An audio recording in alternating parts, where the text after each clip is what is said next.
So I'll be showing you how to disable or how to turn off vibrate on ring on your iPhone, which is basically disabling the vibration when an incoming call comes and you don't want your phone to vibrate as your phone rings.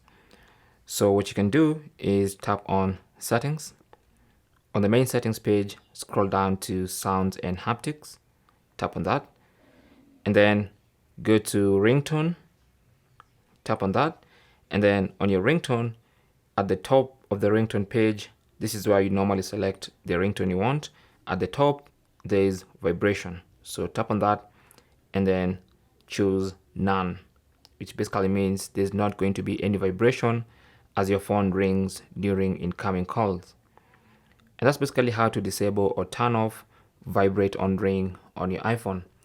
Now for this tutorial, I'm using the iPhone 14 Pro running iOS 16, but you can use more or less the same instructions for other iPhones. Thanks for watching. Comments and questions down below, and good luck.